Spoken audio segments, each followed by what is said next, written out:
अस्सलाम वालेकुम एवरीवन। उम्मीद है आप सब खैर खैरियत से होंगे। आज हमारे साथ हैं मलिक वक़ार सईद, लीड अपना कमाओ पे।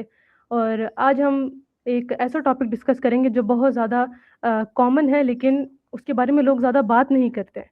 बहुत ज़्यादा इम्पोर्टेंट टॉपिक है जो यूथ से रिलेटेड है, हमारी पिछली जनरेशन से रिलेटेड है, हमारी आज की जनरेशन से रिलेटेड है।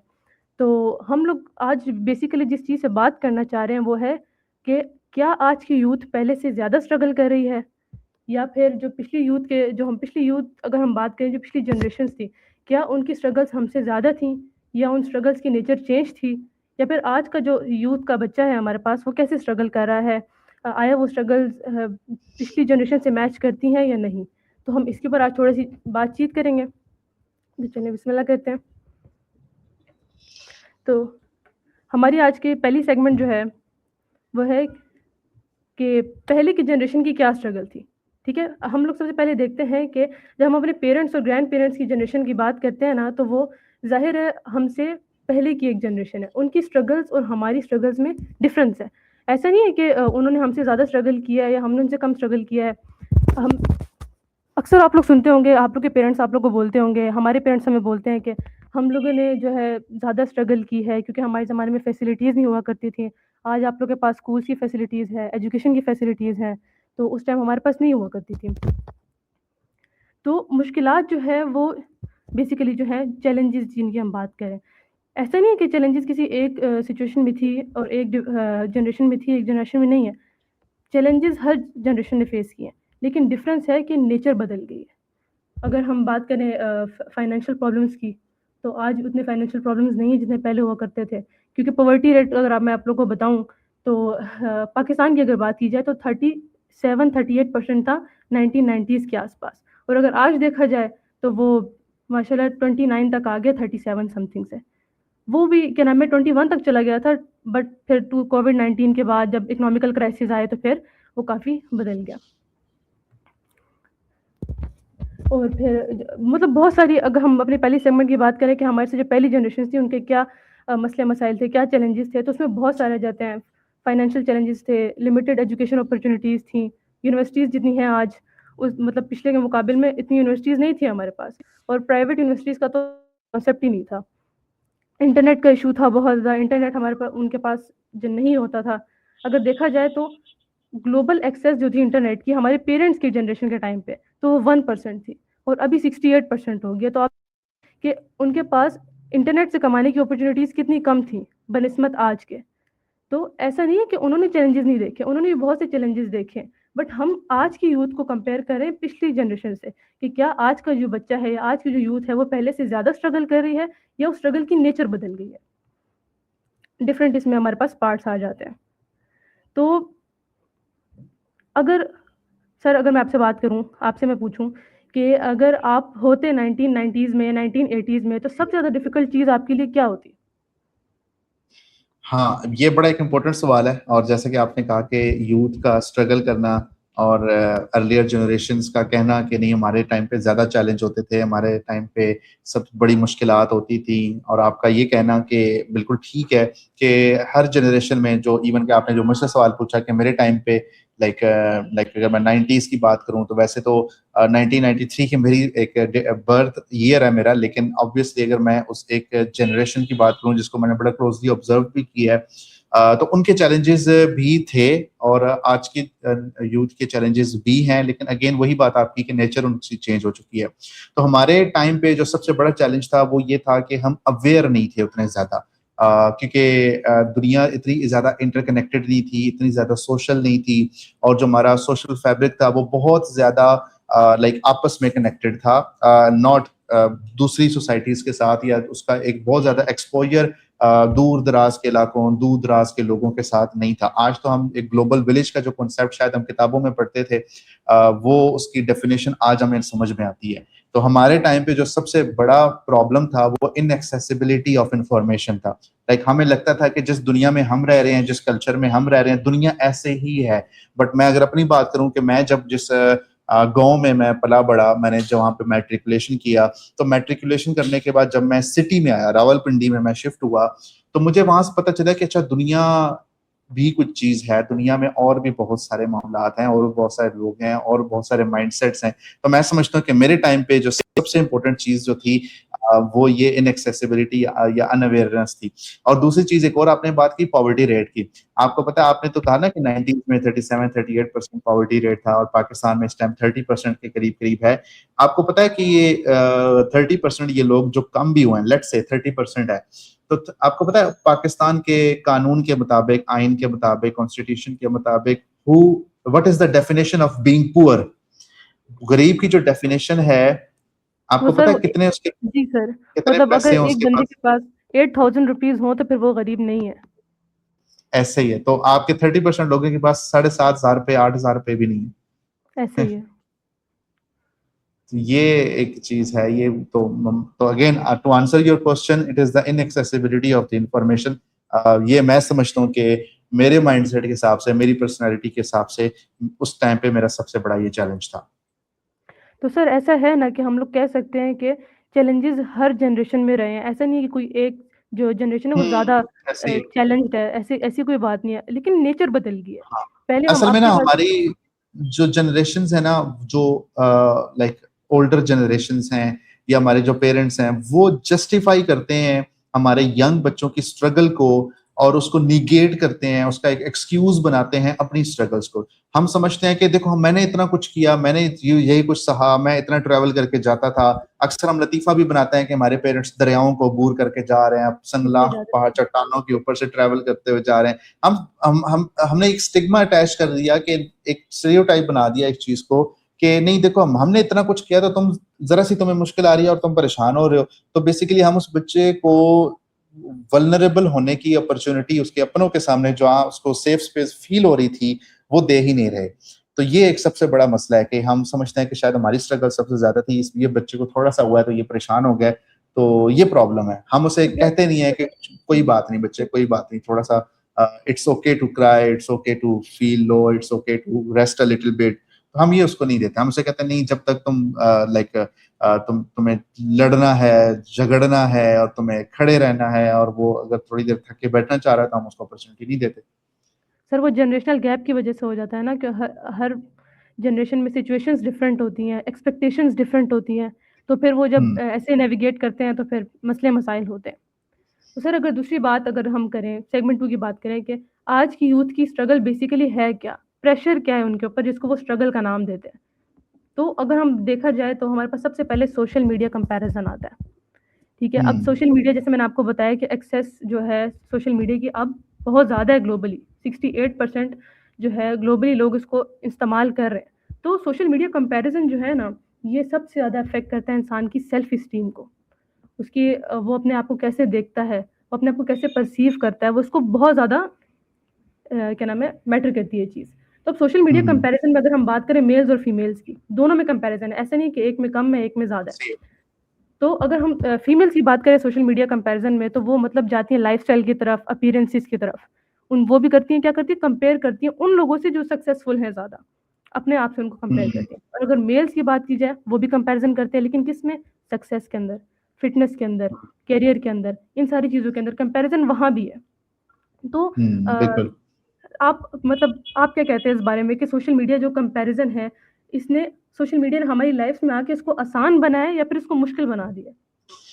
इसका आंसर सबसे पहले तो मैं ये देता हूँ कि सोशल मीडिया पे जब भी हम आते हैं, स्क्रीन्स पे या वॉल्स पे या फीड्स पे, जब हम कोई पिक्चर क्लिक करते हैं, हम सबसे पहले कोशिश होती है कि हम ऐसे फिल्टर्स लगाएं, हम ऐसे एस्थेटिक्स बनाएं, हम ऐसा उसकी सेटिंग बनाएं कि जैसे वो एक परफेक्ट आइडियल सिचुएशन के अंदर वो चीज परसीव हो रही हो। यानी कि हम फेक करते हैं। हम अपने फेक करते हैं। नेचुरल ऑर्गेनिक लाइफस्टाइल को, रियल लाइफस्टाइल को फेक करके सोशल मीडिया पे प्रेजेंट करते हैं, और उसका रिजल्ट क्या निकलता है कि एक लड़का जब ये देखता है कि अच्छा ये देखो, ये हमारी सोसाइटी में इंस्टाग्राम पे एक लड़का बैठा है, उसका लाइफस्टाइल देखो, उसका रहन सहन देखो, उसकी आउटिंग्स देखो, उसका ये सारा कुछ देखो। और जब लड़की देखती है कि अच्छा ये देखें ये कितनी वेल ऑर्गेनाइज्ड और किस तरीके से अपीयरेंस और उनका लाइफस्टाइल और उनकी लग्जरी और उनकी अफोर्डेबिलिटी, लाइक जो चीजें वो कर रहे हैं, तो वो कहते हैं, तो हमारे लाइफ के अंदर, हमारे माइंड के अंदर, हमारे हार्ट्स के अंदर कुछ ऐसे स्टैंडर्ड्स, अनरियलिस्टिक स्टैंडर्ड्स बन जाते हैं, मटेरियलिस्टिक स्टैंडर्ड्स बन जाते हैं,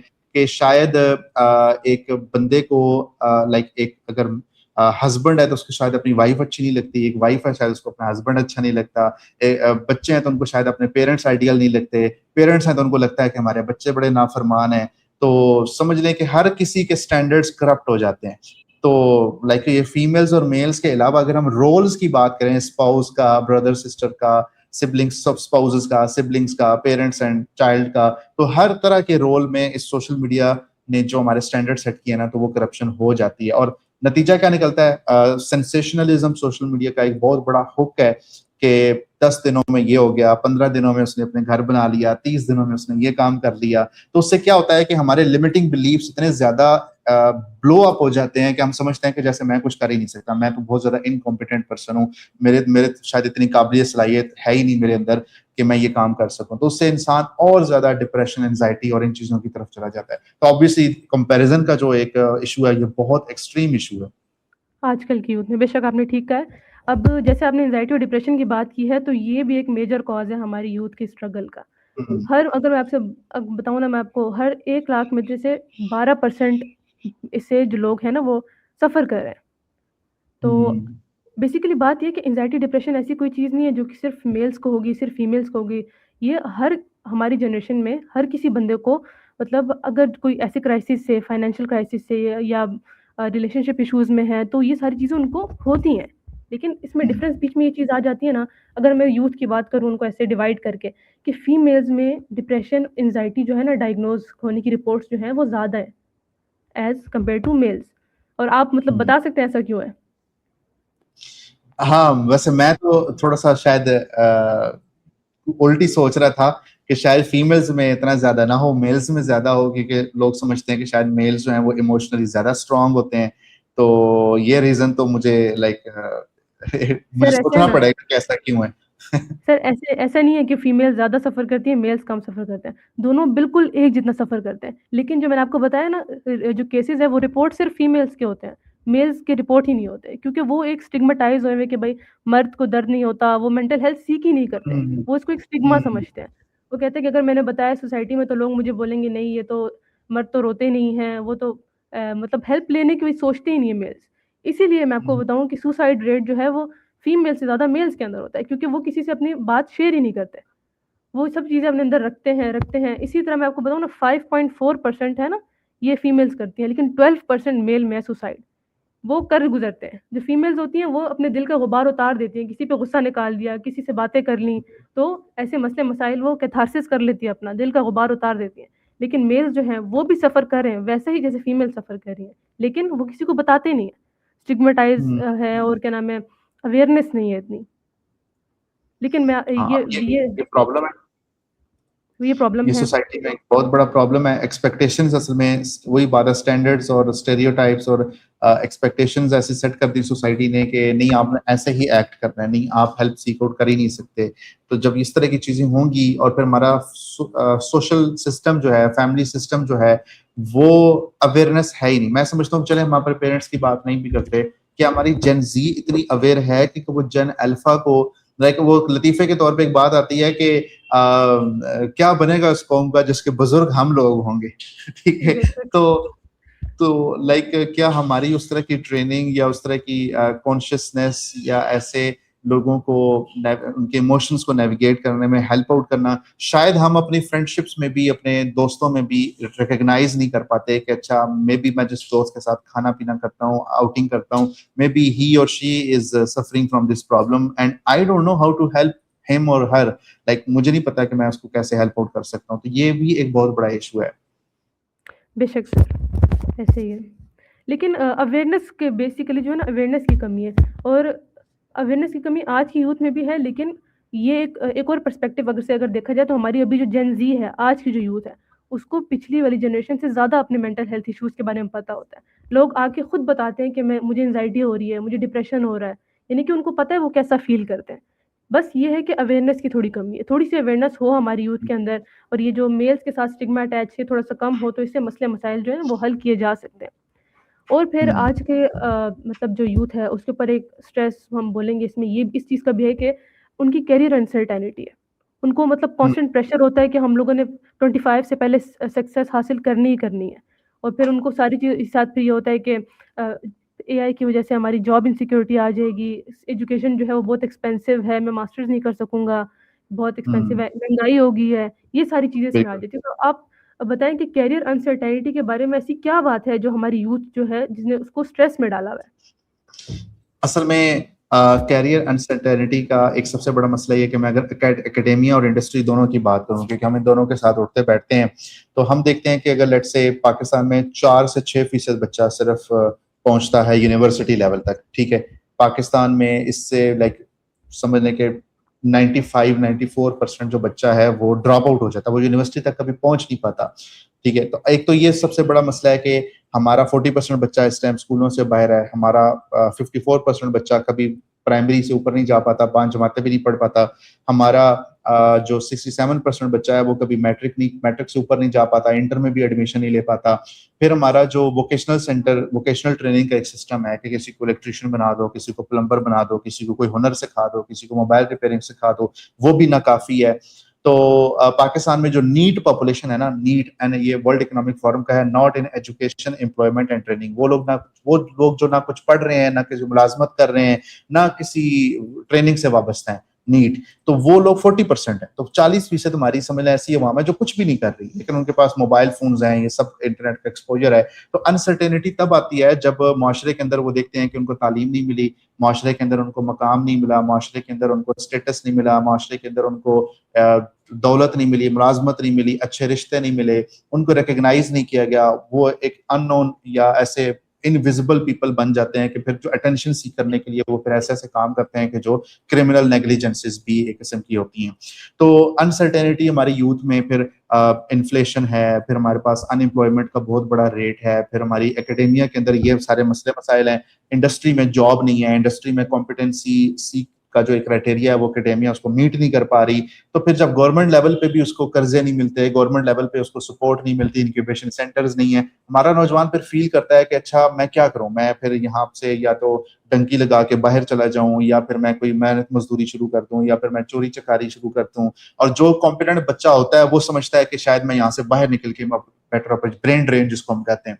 तो अनसर्टेनिटी यहाँ पे आती है। तो यहाँ पे फिर हम बच्चों को, जो हमारी आईटी की फील्ड है, हम बच्चों को ये समझाते हैं कि भाई आप की जो पिछले साल 2025 में जो हमारा एक आईटी की एक्सपोर्ट्स थी वो $3.8 बिलियन पे थी, उससे पिछले साल $3.2 बिलियन पे थी, और इस साल अभी जुलाई चल रहा है तो $4 बिलियन क्रॉस हो चुका है। तो इन सारे इश्यूज के बावजूद हमारे नौजवान को इंटरनेट अच्छा नहीं मिलता, अफोर्डेबल इंटरनेट नहीं मिलता, बिजली महंगी मिलती है, लोड शेडिंग होती है, उसको हर तरह की कोई उसको रिलैक्सेशन, कोई सब्सिडी, कोई कुछ नहीं मिलता, इसके बावजूद हमारी इंडस्ट्री ग्रो कर रही है। तो यहाँ पे हम बच्चों को, लाइक मैं आपको एक और चीज बताता हूँ, आपने जो सवाल की ना अनसर्टेनिटी की, मैं यूनिवर्सिटी में जाता हूँ, लाइक यूनिवर्सिटी में वो जो बच्चा जो 4 to 6% जो कि 12-12 लाख रुपए की डिग्री कर रहा है, मैं उनसे पूछता हूँ ना कि बच्चों क्या करना है इसके बाद, छठे सेमेस्टर में हो, 7वें सेमेस्टर में, व्हाट्स द प्लान, आगे कोई इंटर्नशिप करनी है, कोई ऑर्गेनाइजेशन जेहन में है, कोई जॉब जेहन में है, कोई इंडस्ट्री जेहन में है, कोई मेंटोर जेहन में है जिसके चरणों में जाके जाके बैठना है। They don't know about anything. उनको ये होता है कि या तो अम्मा अब्बा का कारोबार संभालना है, या फिर ये कि शादी हो जाएगी तो ये मामला हो जाएगा। तो ये तो क्रीम होगी वो जो यूनिवर्सिटी में बैठ रही है, उनको अपने अब्बा के ऊपर कर्ज का नहीं पता, उनको अपने घर का हाउस होल्ड एक्सपेंस नहीं पता, उनको अपने पिछले महीने के आए हुए बिजली का बिल नहीं पता। वो सिल्वर स्पून लेके पैदा होने वाली कौम है। जो नीचे वाला तबका है वो जब देखता है कोई कोर्स करना चाहता है तो उस पर इंटर की शर्त देखता है, वो जब कोई लाइक अपॉर्चुनिटी देखता है उसको कोई अपॉर्चुनिटी मिलती मिलती। एक खातून है वो घर में बैठी है, उसको उसको लगता है कि बस मेरी जिंदगी अब खत्म हो गई है, मैंने सिर्फ बच्चे संभालने हैं, अपने हस्बैंड की खिदमत करनी है, और मैं कोई घर बैठे कोई काम नहीं कर सकती बाहर। और एक वर्किंग प्रोफेशनल खातून है, तो वो समझती है कि बस मुझे ये कॉर्पोरेट की स्लेवरी और हरासमेंट और इन चीजों के साथ ही चलना पड़ेगा। यानी कि डायरेक्शन, क्लैरिटी करना क्या है, कैसे करना है, अपनी सेल्फ रिस्पेक्ट और अपनी सैंक्टिटी और अपनी एक हर चीज को सेव रखते हुए कैसे मैं काम कर सकता हूँ, कितने अरसे में मैंने क्या करना है। आपको क्या लगता है, मैं अगर 1 लाख रुपया भी अपनी जेब में लेके जाऊं कि इस टाइम पे मैं कोई ऐसी बंदा देखूं, ऐसी ऑर्गेनाइजेशन देखूं, गवर्नमेंट का कोई ऐसा इनिशिएटिव देखूं जो मुझे कम से कम मेरी लाइफ की डायरेक्शन सेट करवा दे? There is no setup like that.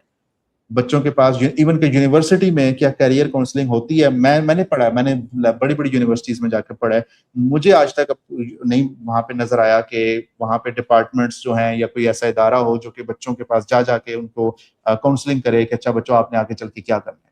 सो ये एक बहुत बड़ा एक करियर अनसर्टेनिटी का मैं समझता हूँ कि इशू है जिसको आपने हाईलाइट किया। सॉरी मैंने थोड़ी सी लंबी बात कर दी, बट दिस इज समथिंग जिसके ऊपर बहुत ज्यादा पेरेंट्स को सबसे पहले दर्जे पे, यानी कि इवन कि मैं एक और चीज कहता हूँ, स्कूल्स लेवल पे एक बच्चे की पर्सनैलिटी, उसकी ग्रूमिंग, उसका माइंडसेट वो स्कूल पे सेट हो रहा होता है स्कूल लाइफ में ना।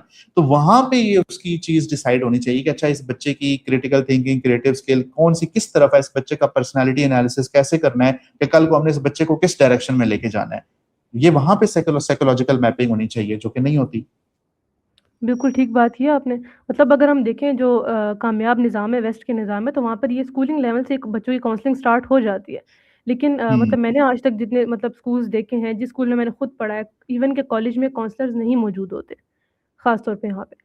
तो बाकी ये देखिए ना, हम लोगों ने थोड़ा-सा इसको जब हम नैरेट किया तो हमें पता लगा कि स्ट्रगल्स पहले की जनरेशंस में भी थी और अच्छी खासी थी, और अब की देखें अब कितनी ज़्यादा है। करियर अनसर्टेनिटी देख लिया हम लोगों ने, एजुकेशनल इश्यूज़ भी देख लिए, काफ़ी सारे लोग यूनिवर्सिटी तक पहुँच नहीं सकते, तो ये सारी चीज़ें भी एक स्ट्रेसर्स में आ जाती हैं।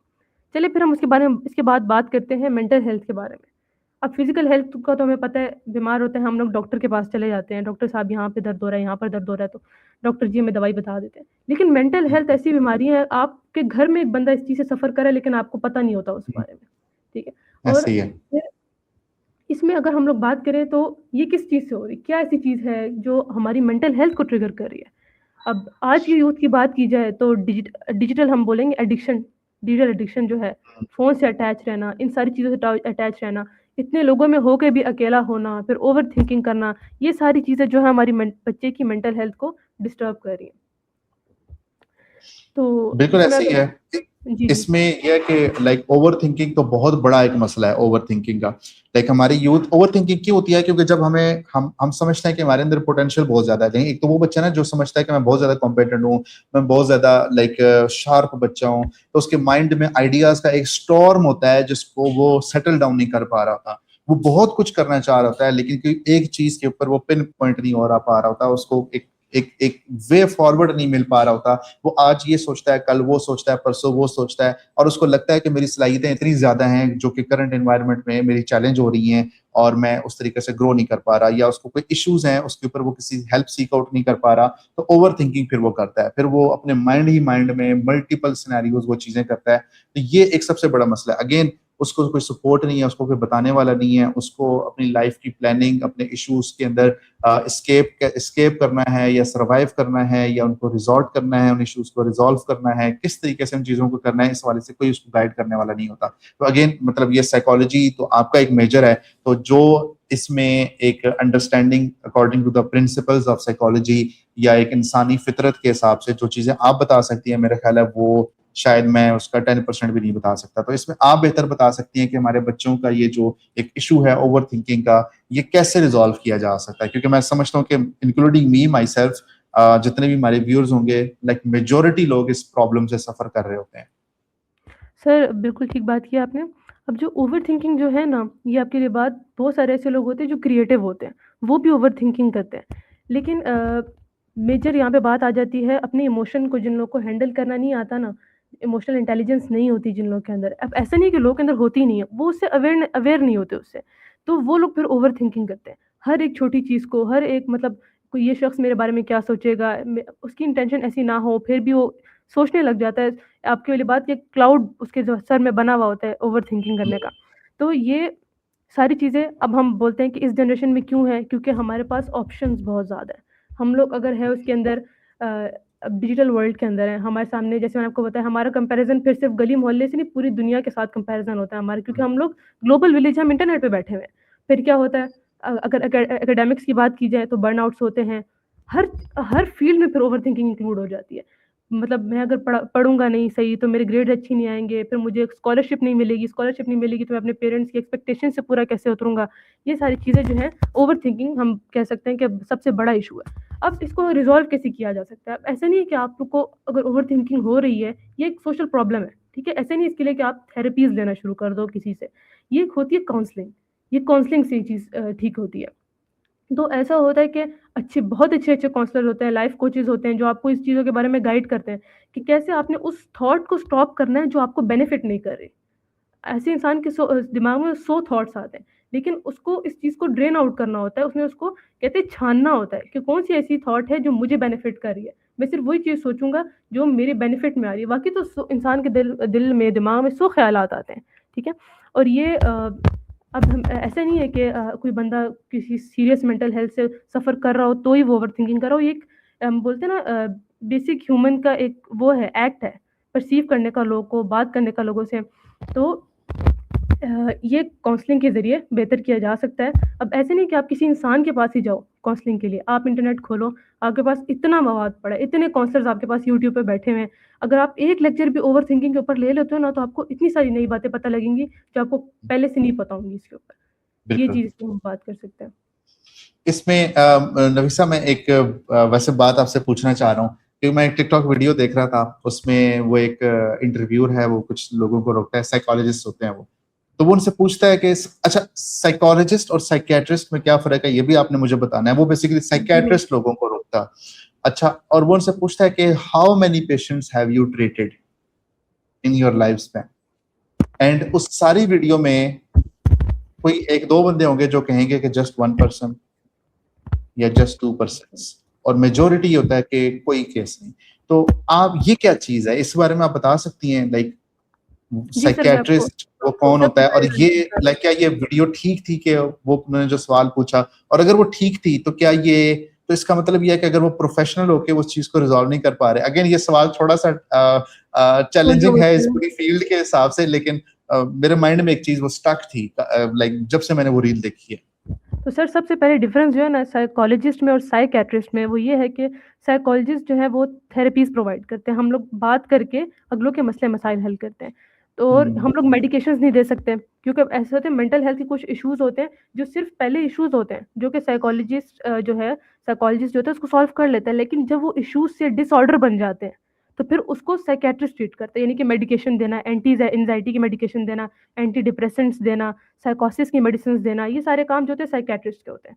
तो अब ठीक साइकियाट्रिस्ट है। जैसे, अब साइकोलॉजिस्ट जो होता है, हम अगर फॉर एग्जांपल बैचलर्स की डिग्री कर लेते हैं और फिर हम लोग मतलब लाइसेंस वगैरह ले लेते हैं पीपीए का, एपीए का, मतलब पाकिस्तानी साइकोलॉजिकल एसोसिएशन जो है, तो फिर हम लोग, हमारे नाम के साथ लग जाता है कि हम साइकोलॉजिस्ट हैं। हम लोग मास्टर्स भी कर सकते हैं, उसमें पीएचडी भी होती है। लेकिन जो साइकियाट्रिस्ट ना, वो आपको पहले एमबीबीएस करना पड़ता है। पहले एमबीबीएस करते हो, फिर आप जो है साइकियाट्री के अंदर जाके स्पेशलाइजेशन कर लेते हो। तो यानी कि अब ठीक है। साइकोलॉजिस्ट जो है ना, हम लोग मेडिसिन प्रिस्क्राइब नहीं कर सकते, ये हमारा लाइसेंस कैंसिल हो सकता है इसके ऊपर, ठीक है। तो ये एक डिफरेंस आ जाता है बीच में। और मैं आपको एक और बताऊं कि हम लोग जो साइकोलॉजिस्ट है, वो हम कभी भी हमारे सामने वाले आने बंदे को हम पेशेंट नहीं बोलते, हम उसको क्लाइंट बोलते हैं। पेशेंट जो ठीक है है। वो जो साइकियाट्रिस्ट के पास जाता है वो पेशेंट कहलाता है, क्योंकि वो किसी डिसऑर्डर ठीक से है। सफ़र कर रहा होता है। तो हमारे पास जो होते हैं वो क्लाइंट्स होते हैं, हम उनकी डिफरेंट थेरेपीज़ करते हैं। थेरेपीज़ में डिफरेंट एक्टिविटीज़ इन्वॉल्व होती हैं। और जहाँ तक आपकी सेकंड जो बात थी, जो आपने पूछी कि क्या ये बात सच है या नहीं, तो मैं अपने एक्सपीरियंस से बताऊँ, जितने लोगों के साथ मैंने काम किया है और जो मेरे टीचर्स रहे हैं, तो मेरी आँखों देखा हाल है कि उन्होंने अपनी लाइफ में 500 से ज़्यादा बंदे ट्रीट किए होंगे अभी अच्छा। तक। ऐसे सही। मेरे आँखों के सामने की बात है, मैं अपनी टीचर के साथ बैठती हूँ उनके साथ, वो मेरे से भी सीनियर हैं। तो जब मैं अपने मतलब डेली लाइफ के फंक्शंस कर रही होती हूँ, मैं मेरा मतलब ऑफ़िस उनके साथ ही है बिल्कुल। तो वहाँ पर रोज़ 5 से 6 क्लाइंट्स आते हैं, 5 से 6 क्लाइंट्स रोज़ आते हैं। आज की उनका शेड्यूल इतना पैक होता है कि मैं मतलब उनसे अगर डिस्कस करना चाहूँ किसी भी इश्यू के बारे में, तो वो कहती है कि बेटा मैं इसको नहीं कर सकती, मेरे पास टाइम नहीं है। उन्होंने साथ फिर अपने सबऑर्डिनेट्स रखे हुए जो उनकी हेल्प कराते हैं। तो और अब जिन सर के पास मैं अभी रिसेंटली काम कर रही हूँ, उनके पास भी बहुत ज़्यादा रश होता है। जहाँ भी, या फिर ठीक ये है। एक एक मैं आपको बताऊँ ना, एक और बात, ये अवेयरनेस तक की भी है ना। अब जो इस्लामाबाद वाली साइड है, यहाँ पर लोग बहुत ज़्यादा अवेयर होते हैं इस चीज़ के बारे में, और यहाँ पर स्टिग्मेटाइज़ लोग इसको इतना नहीं करते। तो फिर ये कि ज़ाहिर-सी बात है, जिस एरिया में स्टिग्मा नहीं है इस चीज़ को लेके, वहाँ लोग जाते हैं अपना उन इश्यूज़ को रिज़ॉल्व कराने के लिए। तो मुझे नहीं लगता कि कोई मेंटल हेल्थ सीक करने नहीं आता उन इलाकों में जहाँ पर अवेयरनेस ज़्यादा है। अब जहाँ पर अवेयरनेस ही नहीं है, लोग को पता ही नहीं कि साइकोलॉजिस्ट क्या होता है या वो कैसे मसले मसाइल लोग के हल करता है, तो उनके पास कौन जाएगा? बिल्कुल ठीक है। इसमें मुझे एक चीज ये बताएं कि लेट्स से कोई पर्सन बहुत ज्यादा एंजाइटी, डिप्रेशन, ओवर थिंकिंग, पहली तो चीज ये है कि इसके सिम्टम्स क्या होते हैं, like how do I know कि अच्छा I am suffering from these one of these 3 problems. और अगर लेट्स से वो मेरे चेक मार्क्स कंप्लीट हो जाते हैं, बेंच मार्क कंप्लीट हो जाता है, then how do I seek support, like बहुत सारे लोग ये सोचते हैं कि अच्छा नहीं, अगर मैंने कोई थेरेपी सेशंस करवाए, पहली बात है होते कैसे हैं, कितने एक्सपेंसिव होते हैं, क्या अफोर्डेबल भी होते हैं नहीं होते, कितना ड्यूरेशन होता है, क्या इसमें टाइम स्केड्यूल क्या होता है, और मुझे कितना एफर्ट सेक्रीफाइस करना पड़ेगा, और सेकेंडली लाइक क्या मैं मेंटली डिस्टर्ब हूँ, यानी कि मैं एक जहनी मरीज तो नहीं बन गया अगर मैं लाइक इसका इसके चीज से क्या ताल्लुक है? सर ताल्लुक ऐसे है कि जो भी आपको मेंटल हेल्थ के इश्यूज आते हैं ना, ये सारे ट्रीटेबल है। ऐसा नहीं है कि बिल्कुल आप, लेकिन अगर ये बात इंपॉर्टेंट है ना कि अगर अर्ली स्टेज पे डायग्नोज हो जाता है, आप अवेयरनेस कर लेते हो, आप उसका इलाज करा लेते हो, तो फिर वो ट्रीटेबल होता है। लेकिन जब आप किसी भी क्या बोलते हैं, डिसऑर्डर के लास्ट स्टेज पे हमारे पास आते हो, फिर वो मैनेजेबल होता है, फिर वो ट्रीटेबल नहीं होता, क्योरेबल नहीं होता। फिर उसको आप मैनेज कर सकते हो मेडिसिन वगैरह दे के, तो वो हो जाता है इस तरह। और अगर मैं आपको डिप्रेशन के बताऊं सिम्टम्स, सिम्टम्स अगर बताए जाए डिप्रेशन के, तो ऐसा होता है कि आपका परसिस्टेंट सैड मूड रहता है, सैड मूड ही रहता है हर चीज़ में। अब ऐसा नहीं है कि डिप्रेशन सिर्फ एक किस्म का, डिप्रेशन के आगे से बहुत सारी टाइप्स हैं। तो मैं आपको जो कॉमन है डिप्रेशन उसका बता देती हूँ कि आप, मेन इनके जो सिम्टम्स हैं वो है कि loss of interest in things that were once enjoyed. जो काम आप, फॉर एग्जाम्पल अपने पसंद की डिग्री रखी है अपनी, आपका करियर आपके पसंद का है, आप जो काम करें वो आपके पसंद के है, लेकिन अब आपका उसमें दिल नहीं लगता, उसको करने का दिल नहीं करता, लॉस ऑफ इंटरेस्ट और परसिस्टेंट सैड मूड, इस तरह। अब इसमें जो मतलब बाकी सिम्टम्स आ जाते हैं, उसमें आ जाता है इंसोम्निया, हाइपरसोम्निया, यानी या तो आपको नींद ही नहीं आती, या आपको बहुत ज़्यादा नींद आती है, या तो आप ओवर वेट हो जाते हो, या आप अंडर वेट हो जाते हो, या आप ओवर ईट कर देते हो, या फिर आप बिल्कुल स्टार्व हो जाते हो। ये सारे डिप्रेशन के सिम्टम्स हैं, ठीक है, जो बताते हैं कि एक बंदा जो है, इसको हम बिल्कुल भी नहीं बोलेंगे कि वो मेंटली अनस्टेबल है या नफ्सियाती है। ये एक नेचुरल प्रोसेस है। हर बंदा जैसे इमोशंस को प्रोसेस करता है, वो उसको वैसे परसीव करता है। अब यहाँ पर मैं मतलब एग्जांपल बहुत दफ़ा देती हूँ, बार बार काफ़ी लोगों से मैंने शेयर किया कि अब एक क्लास में एक टीचर आती है, दो बच्चे बैठे हुए हैं, दोनों मतलब पूरी क्लास को गुस्सा करती है, डांट डूंट के डपट के, और चली जाती है, मैंने आप लोग को नहीं पढ़ाना है, ऐसे चली गई वो बात। अब एक स्टूडेंट था, वो बोलेगा कि ये मैम होती कौन है मुझे डांटने वाली, मुझे तो कभी मेरे घर वालों ने नहीं डांटा, तो ये मुझे क्यों डांट रही है, हम लोग बैठे हैं, हम लोग ने इसलिए फीस दी है कि हमें डांटे।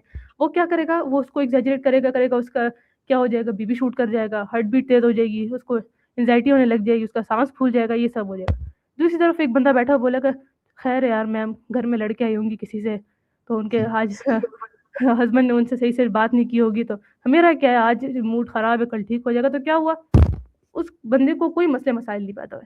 सिचुएशन एक थी, उसको परसीव करने का बिल्कुल तरीका डिफरेंट था। सिचुएशन एक बिल्कुल। थी, परसीव करने का तरीका डिफरेंट था। तो ऐसे ही हम लोग किसी मतलब बंदे को ऐसे नहीं बोल सकते कि मेंटली अनस्टेबल हो गया अगर इसको कोई मसले मसाइल हो गए।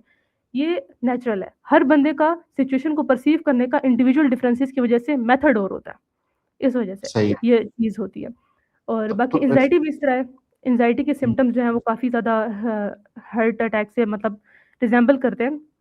तो उसको डायग्नोज़ करना थोड़ा-सा हम लोग मतलब मुश्किल होता है। इस तरह हार्ट बीट तेज़ हो जाना, और ये कि बॉडी नंब हो जाना, शिवरिंग होना स्टार्ट हो जाना, ये जो हमारा लेफ्ट साइड है वहाँ पर पेन बहुत ज़्यादा होना शुरू हो जाना। तो मतलब एंग्जायटी भी इस तरह ही होती है। अब ये है कि एंग्जायटी अटैक्स होते हैं, पैनिक अटैक्स होते हैं, ये सारी चीज़ें इमोशन से आती हैं, इमोशन ड्राइवन ये चीज़ होती है। मैं आपको एबीसी मॉडल के बारे में बताऊँ ना, ये बहुत ज़्यादा इंपॉर्टेंट है, मुझे ऐसा लगता है कि हर बंदे को पता होना चाहिए, आया वो साइकोलॉजी का स्टूडेंट है या नहीं है। एबीसी का मॉडल, सबसे पहले A is for action, B for belief system and C for consequences, ABC model. अब एक्शन कोई होता है, फॉर एग्जाम्पल मैं आपको एग्जाम्पल देती हूँ, एक बच्चा है जो पेपर में फेल हो गया, ठीक है, ये एक्शन क्या था कि बच्चा पेपर में फेल हो गया। बीच में आया था बिल्कुल। Belief system. अगर एक बच्चे का बिलीफ सिस्टम है कि अब मैं फेल हो गया, मैं फेलियर हूँ, अब मेरे से कुछ भी नहीं हो पाएगा, मेरे पेरेंट्स मुझे ऐसा बोलेंगे, ऐसा बोलेंगे, ये बिलीफ सिस्टम हो गया। कॉन्सिक्वेंसेस क्या आएँगे कि वो रोने लग जाएगा, वो डिप्रेस हो जाएगा, वो अपने आप को कमरे में बंद कर लेगा, वो किसी से बात नहीं करेगा, वो खाना नहीं खाएगा, ठीक है? बिलीफ सिस्टम उसका अपना है या सोसाइटी ने उसको दिया है? ये कौन सा बिलीफ सिस्टम होता है? Belief system society to society vary कर जाता है, लेकिन बिलीफ सिस्टम हर इंसान का अपना होता है बिलीफ सिस्टम। हम्म, मैं आपको अब दूसरा बताती हूँ। अब दूसरा बच्चा एक्शन हुआ क्या, वो फेल हो गया। सेकंडली आपकी वाली बात, हम्म, उसका जो सोसाइटी वाले उसने उसको बोला कि खैर इट्स ओके, नेक्स्ट टाइम तुम अच्छे नंबर ले लेना, कोई मसले की बात नहीं। कॉन्सिक्वेंसेस क्या हुए कि उस वो वैसे डिप्रेस नहीं हुआ, वो उसने कहा चलो ठीक है, हम्म। उसमें मोटिवेशन आ गई कि नेक्स्ट टाइम मैं से अच्छा परफॉर्म करूँगा। तो ये एबीसी मॉडल में सी से क्या हुआ, यहाँ पे मैं कॉन्सिक्वेंसेस एक चीज बताऊँ बिलीफ आपको। सिस्टम से आते हैं। जी, जी। यहाँ पे आज मैं एक दोस्त के साथ बैठा था, he is a very well accomplished entrepreneur, और पाकिस्तान के कुछ बड़े बड़े ब्रांड्स कॉस्मेटिक्स इंडस्ट्री के अंदर उस बंदे ने लाइक मार्केटिंग के पीछे वो बंदा है। तो I I can not name him, but वो बता रहा था आज के मैं जब अपने इंटर के पेपर दे रहा था तो 3 पेपर मैंने इस वजह से नहीं दिए कि मुझे एक दफा सुबह उठाया वाले साहब ने कि भाई पेपर है, तो मैंने कहा नहीं, मेरा सोने को दिल कर रहा, मैं नहीं जा रहा पेपर देने। उन्होंने कहा ठीक है बेटा, तुम्हें तुम्हें पता है तुम्हारे अच्छे बुरे का क्या है। और मैंने नहीं दिए वो 3 पेपर, क्यों? क्योंकि मेरा बस दिल नहीं था जाके पेपर देना। तो वो बता रहा था कि उसके पेरेंट्स के साथ, पेरेंट्स ने उसको कितना ग्रूम किया, कितना उसको एक एक स्पेस दिया कि वो अपने चीजों को सोचे, पुश किया चीजों का। ये भी मेरे ख्याल है वही चीज है कि उसका बिलीफ सिस्टम ये था कि अच्छा ठीक है, मुझे कोई कुछ नहीं कहेगा, मेरा अगर नहीं है दिल करने का तो मुझे ये कोई कॉन्सिक्वेंसेस या कोई पनिशमेंट इस तरह की चीज नहीं होगी। तो आई बिलीव ये भी एक चीज थी उसकी। बिल्कुल सर, ये बिलीफ सिस्टम में आ जाता है ना, उनको इस चीज़ की टेंशन ही नहीं थी कि मेरे पेरेंट्स मुझे क्या बोलेंगे। और एक तरफ ऐसा बच्चा जिसके पेरेंट की एक्सपेक्टेशंस है कि बच्चा आज रिजल्ट कार्ड लेकर आएगा तो उसमें इतने इतने नंबर होंगे उसके, तो ये चीज़ वेरी कर जाती है बस। चलिए फिर से मैं कोई आपसे ना जी जी जी जी मैं आपसे पर एक दो क्वेश्चंस करती हूँ कि आप मुझे थोड़ा सा रिलेट करके बताएं ठीक है। कि जो मतलब आपके टाइम पे लोग हैं, जो मतलब ऐसे नहीं है कि आप बहुत ज़्यादा ओल्ड हैं, लेकिन मतलब जो आपके कोलीग्स हैं जो आपके साथ होते हैं, क्या वो मेंटली स्ट्रांग थे या फिर वो इमोशंस को एक्सप्रेस नहीं करते थे? ये बड़ा आपने टफ सवाल किया है। ठीक है। Emotions control, out of control होते हैं बाज दफा। ठीक है, सही कि है। हम उनको चैनलाइज कर ही नहीं पाते, हम उनको नेविगेट कर ही नहीं पाते कि हमने क्या चीज एक्सप्रेस करनी है, क्या चीज एक्सप्रेस नहीं करनी। एक एक्सट्रीम ये है, और दूसरी एक्सट्रीम मैंने अपने यूनिवर्सिटी में भी देखी है कि ऐसे मेरे साथ फेलो स्टूडेंट्स थे। मैंने अभी 2020 से 2024 में ग्रेजुएशन की थी, तो 2024 में आई पास्ड आउट। तो वहां पे फिर ये था कि कुछ ऐसे मुझे अपनी क्लासमेट्स ऐसे मिले कि जो बिल्कुल ही दूसरी एक्सट्रीम पे थे, यानी वो एक्सप्रेस ही नहीं करते थे और वो बहुत ज्यादा डिस्टर्ब थे। और में से कुछ बच्चों ने at the end drop out कर लिया। मैंने फिर उनसे पूछा, उनको हेल्प आउट करने की बहुत कोशिश की, बट अगेन उनके इश्यूज इस तरह के बहुत ज्यादा थे। तो ये दोनों एक्सट्रीम्स मैंने ऑब्जर्व की हैं, और जब ये दोनों एक्सट्रीम्स होती हैं तो फिर डेफिनेटली दोनों के अपने डायनामिक्स हैं, लेकिन at the end of the day दोनों के जो टेंजिबल आउटकम है वो हमारे गुड बुक्स में नहीं आता, वो एक बुरा ही होता है हमेशा। आपको नहीं लगता कि ये सब इशू इस वजह से होता है क्योंकि थेरेपी को लेके हमारे सोसाइटी का माइंडसेट कुछ और है? हमारे यूनिवर्सिटी में हैप्पीनेस सेंटर भी था, हैप्पीनेस सेंटर उसका नाम था, लेकिन हमारे यूनिवर्सिटी में हैप्पीनेस सेंटर को एज अ पनिशमेंट के तौर पर ट्रीट किया जाता था कि इसको हैप्पीनेस सेंटर भेजो। तो जैसे आपने like, बताया, सोसाइटी का हाँ स्टिग्मा। हाँ, उस एक पनिशमेंट होती थी कि तुम्हें ना हैप्पीनेस सेंटर में भेजता हूँ जरा। टीचर्स हमें इस तरह की ना वो चीजें करते थे। तो अगेन उस बच्चे को एक तो अवेयरनेस नहीं है कि थेरेपी मुझे सीख करनी चाहिए या नहीं करनी चाहिए, क्योंकि उसको कभी किसी ने इसके ऊपर बताया नहीं है। और इवन सो कि उसका फैमिली में भी कभी पेरेंट, मैं समझता हूँ कि आज अगर हम खुद सोसाइटी में खुद नजर दौड़ाएं कि हम अपने बच्चों के साथ या अपने पेरेंट्स के साथ कब बैठते हैं, पेरेंट्स अपने बच्चों के साथ कब एक अकेले टाइम गुजारते हैं। एक बाप है, अपनी बेटी को ले जाए, बेटी को ले जाए, अलग से किसी जगह बैठ के बात करें, या माँ अलग से अलग की में बात करे, या अगर बच्चे हैं तो वो अपने वालिदैन वालिदैन को भी तो इस चीज की जरूरत होती है। सिर्फ बच्चे ही तो नहीं सफर कर रहे होते, तो मे भी हमारे पेरेंट्स भी इस चीज को सफर कर रहे हो, तो हम उनके साथ कब बैठते हैं। तो एक तरफ सोशल हमारा जो फैब्रिक है वो इस चीज से बिल्कुल अनअवेयर है, दूसरी तरफ जो अवेयरनेस है फ्रॉम प्रोफेशनल्स, जो कि माशाल्लाह जिस तरह आप इस चीज के ऊपर बात कर रही हैं, हमारे बहुत ज्यादा प्रोफेशनल्स इस चीज के ऊपर बात नहीं कर रहे होते। और अपना कमाओ पे भी मेरा यही था कि हम इन चीजों के ऊपर बात करें, क्योंकि जब तक आप इंटरनली एक वेल मैनेज्ड और एक अच्छे नोट के ऊपर अपने साथ नहीं होंगे, तो आप कैसे अपनी एम्पावरमेंट की जर्नी के ऊपर काम कर सकते हो। तो ये इशू तो है, वो उनको पता ही नहीं है कि मुझे ये चीज सीख करनी है। अगर पता हो तो वो डेफिनेटली फिर उसको सीख आउट करें। ऐसे ही है सर। सोसाइटी के अलावा अगर आजकल के बच्चों की बात की जाए तो वो काफ़ी, अगर मतलब सोशल मीडिया के इस्तेमाल का एक ये फ़ायदा है कि उनको अवेयरनेस बहुत ज़्यादा मिलती है। तो चलिए अब हम नेक्स्ट चीज़ की तरफ बढ़ते हैं, वो हमारे पास है career pressure. Career pressure mental health के बाद ये हमारे पास एक मेजर स्ट्रेसर है बच्चे का। आज की यूथ की अगर हम बात करें, जैसे मैंने आपको स्टार्टिंग में ज़िक्र किया था कि एक कांस्टेंट से बच्चे के ऊपर कि 25 से पहले मैंने कामयाब होना है, 25 साल की उम्र से पहले मैंने कामयाब होना है। तो अब बिल्कुल।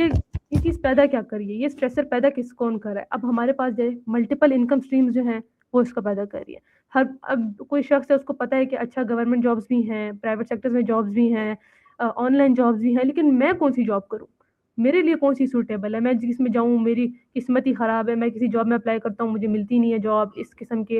और कंपटीशन तो अब ग्लोबल हो गया है, अब सिर्फ पाकिस्तान की बात तो रही नहीं है, अब तो क्लाइंट्स जो हमारे पास मतलब लोग गोरों के साथ काम कर रहे हैं, हम लोग तो यहाँ सही। पाकिस्तान में हमें कोई जॉब नहीं मिल रही है, एआई हमारी जॉब्स को रिप्लेस कर देगा। सब ये बहुत कॉमन बात है, हर बंदे के मुंह से आप सुनते हो कि एआई आ गया, अब तो मेरी जो डिग्री का हम्म। फायदा ही नहीं है। मेरे अपने एक कजन थी, वो मुझे बोल रही थी कि मेरे सीएस करने का तो फायदा ही नहीं हुआ, क्यों, एआई आ गया। अब मैं क्या करूँ, अब हम्म। मैं कंटेंट राइटिंग कैसे करूँगी, मैंने तो कंटेंट राइटिंग का कोर्स किया हुआ है, ये सारी चीज़ें। तो सर मैं आपसे मतलब एक सवाल करती हूँ कि आप मुझे बताएं कि स्किल्स कितनी इंपॉर्टेंट हो गई हैं आज, या डिग्री काफ़ी है या स्किल्स का होना ज़रूरी है? मैं ना कभी भी दोनों के तकाबुल में नहीं आता, ठीक है। लेकिन कुछ लोग पाकिस्तान में हैं, वो डिग्रीज को बिल्कुल वर्थ इट नहीं समझते, ठीक है। वो कहते हैं कि ये फजूल काम है, ये इसका कोई वक़्त नहीं, इसकी कोई अहमियत नहीं। और कुछ लोग हैं जो सिर्फ इसी चीज की तरफ लेके चलते हैं बच्चों को। मैं समझता हूँ कि दोनों में एक बैलेंस होना चाहिए। आपको एटलीस्ट 16 ईयर्स ऑफ एजुकेशन आपको चाहिए, आपको कम से कम अंडर ग्रेड या बैचलर्स आपको लाजमी करना चाहिए फ्रॉम अ यूनिवर्सिटी। और इवन सो कि मैं वर्चुअल यूनिवर्सिटी के हक में भी नहीं हूँ। लाइक बच्चों को बाकायदा कैंपस लाइफ को एक्सपीरियंस करना चाहिए। ये एक बहुत सारी चीजें आपको सिखाती है, बहुत सारी आपकी एक एक्सपोजर होता है एकेडमिया का, लोगों का, फेलो स्टूडेंट्स का, आपकी बहुत ज्यादा नर्चरिंग होती है जब आप किसी कॉलेज में जाके पढ़ते हैं। एक बच्चा है जिसने अल्लामा इकबाल ओपन यूनिवर्सिटी से मैट्रिक से इंटर से बीएस सब कुछ किया हुआ है, प्राइवेट किया हुआ है, उस बच्चे में और एक कैंपस लाइफ के बच्चे में बहुत ज्यादा फर्क होता है। तो सबसे पहली तो चीज ये है कि मैं बैचलर्स कम से कम 100% रिकमेंड करता हूँ कि हर किसी को बैचलर्स करना चाहिए। हाँ, अगर आपके फाइनेंशियल कंडीशन ऐसे हैं, मैंने 2012 के अंदर like federal Urdu university Islamabad में 0 पॉइंट के पास थी, उस टाइम हुआ करती थी, फायर ब्रिगेड के ऑफिस के पास। तो मैंने वहां पे ज्वाइन किया, तो मैंने 2 साल बाद छोड़ दिया यूनिवर्सिटी को 2015 के अंदर, 2014 के अंदर 5वें सेमेस्टर में, इस वजह से कि मेरे पास फाइनेंसेस उस तरीके से नहीं थे कि मैं अपने सेमेस्टर को कंटिन्यू कर सकूं। जबकि उस टाइम पे तकरीबन 30,000 रुपये उसके सेमेस्टर की फीस होती थी, और 2014 की अगर आप बात करें तो 30,000 उस टाइम थे, कुछ कॉस्ट थी आजकल के मतलब हिसाब से ना, अगर आप देखें तो उस टाइम भी 30,000 थोड़े अमाउंट नहीं थी। तो मैंने छोड़ दिया उसको। लेकिन मैंने फिर 2020 में जब मुझे लगा कि अच्छा अब मैं कर सकता हूं, तो मैंने फिर एआई में एडमिशन लिया। उस टाइम मैंने सॉफ्टवेयर इंजीनियरिंग में एडमिशन लिया था। क्यों? क्योंकि आप किसी भी जगह पे जाते हैं तो वो आपका एकेडमिक पोर्टफोलियो देखते हैं, ये इंटर पास है, तो ये इंटर पास का जो लफ्ज है ना, यही आपको बहुत सारी जगहों पे पीछे कर देता है। डिफाइन लेकिन करा जब आप देता कहते हो कि हाँ जी, लेकिन आप कहते हो मैं ग्रेजुएट हूँ इन दिस पर्टिकुलर स्किल, तो वहीं पे एक अच्छा आपका इंट्रोडक्शन हो जाता है। और ये तो एक पोर्टफोलियो क्रेडेंशियल्स की अलग बात होगी, लेकिन जो एक्सपीरियंस आपको आता है वो सबसे ज्यादा इंपॉर्टेंट होता है।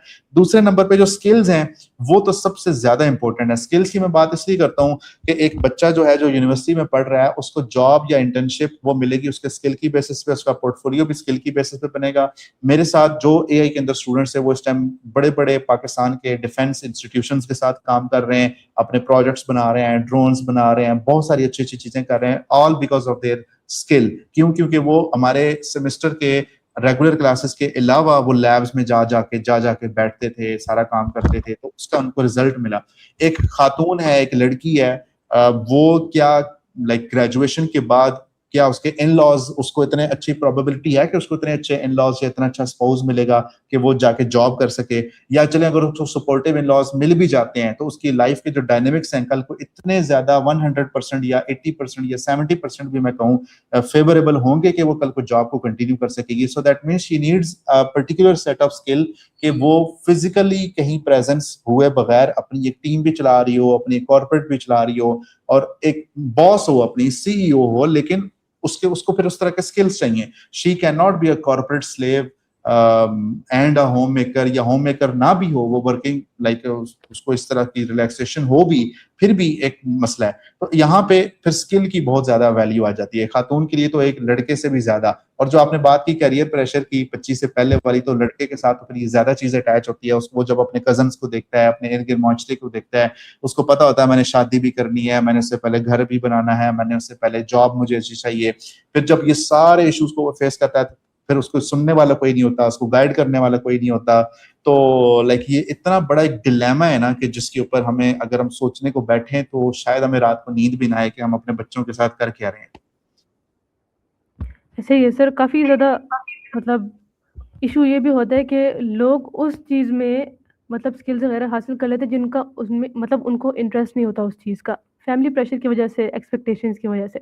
तो ये भी एक जो इशू मेजर बन जाता है। नेक्स्ट हम बात करते हैं फैमिली एक्सपेक्टेशंस के ऊपर, ये भी बहुत ज़्यादा इम्पोर्टेंट है। मतलब अब आपके जो पेरेंट्स हैं वो आपसे एक्सपेक्ट करते हैं कि आप डॉक्टर बने, आप मेडिकल करें क्योंकि उनके मतलब कोई फैमिली में ऐसा जिसने मेडिकल किया हुआ है या फिर वो खुद डॉक्टर हैं। तो अब बच्चे का रुझान आईटी की तरफ है, बच्चे का रुझान है कि उसने कोई सॉफ्टवेयर बनाना है, लेकिन वो उसके ऊपर प्रेशर है कि उसने मेडिकल करना है। तो ये फैमिली एक्सपेक्टेशंस जो है वो एक बहुत बड़ा स्ट्रेसर बनी हुई है बच्चे के लिए। सी मैं अब मेरे एक मतलब एक जानने वाली थी, मेरी टीचर थी, वो बताती है कि उनके जो हस्बैंड है वो फार्मासिस्ट हैं। उनके हस्बैंड फार्मासिस्ट हैं और वो कहते हैं कि उनको इतना शौक था कि वो मतलब 2013-14 में वो आईडीज़ वगैरह हैक कर लिया करते थे, मतलब उनके अंदर इतनी पोटेंशियल था। वो मतलब काफ़ी छोटे उम्र में ये सारी चीज़ें किया करते थे।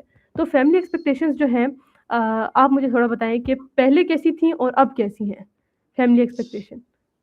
फैमिली एक्सपेक्टेशंस पहले तो हर दौर के हिसाब से मेरे ख्याल है बच्चों के साथ तो वही है, इल्ला माशाल्लाह। ठीक है, बच्चों के साथ तो वही है। पहले ये होता था कि बस मास्टर्स कर लो, बीएस कर लो, 16 जमातें पढ़ लो तो तुम्हारा बस ये काम हो जाएगा, वो काम हो जाएगा, तुम्हारी ये नौकरी लग जाएगी। एक फैमिली की तरफ से एक प्रेशर होता था। एक टाइम पे आया कि कंप्यूटर साइंस, कंप्यूटर पढ़ो। एक टाइम पे आया इंजीनियरिंग करो। एक टाइम पे इलेक्ट्रिकल इंजीनियरिंग करो। एक टाइम आया मेडिकल करो। तो हम बेसिकली वो ट्रक की बत्ती हमें हमारे लगा दी जाती है और अब सब बच्चों को कहा जाता है कि ट्रक की बत्ती के पीछे शुरू हो जाओ। सीएसएस का आया, अच्छा जी सब बच्चों को सीएसएस पे लगा दो, सीएसएस का आ सीएसएस गया। ट्रक की बत्ती के पीछे सबको लगा दो। और उसमें फिर फैमिली समझती है कि नहीं ये बच्चा ये बच्ची दिन रात ये एक करके इस चीज को पढ़ रहे हैं, स्ट्रगल कर रहे हैं, तो बस ये तो अब असिस्टेंट कमिश्नर बन के ही रहेंगे। तो वो फिर एक्सपेक्टेशंस, वो बच्चा इतनी ज्यादा उसके साथ बाउंड। लाइक मैंने अपने कजन्स को देखा है कि वो रातों को दिन और रात एक एक करके मेडिकल के एग्जाम्स के लिए क्लियरेंस करने के लिए वो लगाया करते थे। और कई की दफा फेलियर के बाद भी वो इस चीज को, और इतना ज्यादा उसको एंजाइटी और डिप्रेशन हुआ करता था कि मैं डर जाता था कि मैंने कि ये क्या कर रहा है अपने साथ। तो लाइक ये एक फैमिली एक्सपेक्टेशंस मैं समझता हूँ। जिस तरह मैंने अपने एक दोस्त की बात की कि उसकी फैमिली उसको कह रही है कि अच्छा दिल नहीं करा, नींद आई हुई है, फिर सोना है तुमने, चलो ठीक है, तुम्हें पता है, बेहतर पता है तुम्हारे लिए क्या चीज बेस्ट है। ठीक है, लाइक हम शायद बजाय इसके कि हम ये समझें कि नहीं बच्चों को हमने उंगली पकड़ के चलाना है, तो एक्सपेक्टेशंस हमारी ये होती है ना कि जो जो बच्चे हम जो सोच रहे हैं तुमने वो करना है। उसकी बजाय अगर हम अपने बच्चों का वैल्यू सिस्टम इतना मजबूत करते हैं कि वो बच्चा खुद अपने राइट्स एंड रॉन्ग्स का डिसीजन लेने के काबिल हो जाए, तो मैं समझता हूँ कि फिर हमारी लाइक एक्सपेक्टेशंस जो कि हमारी स्टैंड सेट की हुई एक्सपेक्टेशंस हैं उस पे हम बच्चे को कि ये नाफरमान बच्चा है या ये फर्मा बरदार बच्चा है। तो एट द एंड ये दो लेबल्स लगाए जाते हैं कि या ये हमारा बच्चा फर्मा बरदार है या ये बड़ा नाफरमान बच्चा है। तो आजकल मेरे ख्याल है जितनी भी जनजी है वो अगर उनसे आप पूछें कि आप अपने वालिदैन के फर्मा बरदार बच्चे हैं या नाफरमान बच्चे हैं, तो वो यही कहेंगे 90% के शायद हम नाफरमान बच्चे हैं। तो वो इस वजह से कि उनकी एक्सपेक्टेशंस मैच नहीं करती। तो ये बहुत बड़ा एक इशू है। बेशक सर, आपने ठीक बोला है। तो ये ऐसे है ना कि पेरेंट्स एक्सपेक्टेशंस वहाँ पर आती हैं। अब देखिए हमारी जो आज की यूथ है वो इंडिसेसिव नहीं है, वो अपने लिए डिसीजन ले सकती हैं। सिर्फ इस सिचुएशन में कि उनको पता हो कि उनको क्या पसंद है। अगर उनको अपना हम्म, मुहासबा करने आता है, उनको अपनी स्ट्रेंथ और वीकनेसेस का, अगर एक शख्स को पता है कि मैं इस चीज़ में अच्छा हूँ और मैं ये चीज़ नहीं कर सकता, फिर वो अपने लिए डिसीजन लेता है, वो अपने पेरेंट्स को कन्विंस करता है, तो ये इतने मसले मसाइल नहीं होते। लेकिन मेरे कुछ बहुत ज़्यादा मेजरली लड़कियाँ, लोग क्या कहेंगे कल्चर में आगे फिर अपने पेरेंट्स की बात मान लेती हैं। उनके ऊपर मैरिज का प्रेशर होता है कि नहीं तो बस तुमने कर लिया, इंटर कर लिया, तुमने बैचलर्स कर लिया, अब तुमने शादी करनी है, फिर तुम ज़्यादा पढ़ लोगी तो आगे तुम्हारे रिश्ते नहीं आएँगे। ये सारे ये भी फैमिली की एक्सपेक्टेशंस होती हैं।